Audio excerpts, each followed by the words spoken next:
আমাৰ গোটেইখিনি ৰেডি হৈ আছে। বৰ্তমান বানৰ পৰিস্থিতিৰ কাৰণে মই বিষয়টো চকু দিয়া নাই, কাৰণ আজি যদি আমি পৰীক্ষা পাতিব লাগে, পুলিচে দৌৰিব লাগিব। পুলিচত এখন খেলপথাৰতো পানী নোহোৱাকৈ নাই।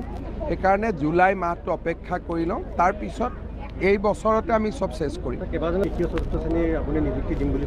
আমাৰ গোটেইখিনি ৰেডি হৈ আছে। বৰ্তমান বানৰ পৰিস্থিতিৰ কাৰণে মই বিষয়টো চকু দিয়া নাই, কাৰণ আজি যদি আমি পৰীক্ষা পাতিব লাগে, পুলিচে দৌৰিব লাগিব। পুলিচত এখন খেলপথাৰতো পানী নোহোৱাকৈ নাই। সেইকাৰণে জুলাই মাহটো অপেক্ষা কৰি লওঁ, তাৰপিছত এই বছৰতে আমি সব শেষ কৰিম। আমাৰ গোটেইখিনি ৰেডি হৈ আছে। বৰ্তমান বানৰ পৰিস্থিতিৰ কাৰণে মই বিষয়টো চকু দিয়া নাই, কাৰণ আজি যদি আমি পৰীক্ষা পাতিব লাগে, পুলিচে দৌৰিব লাগিব। পুলিচত এখন খেলপথাৰতো পানী নোহোৱাকৈ নাই।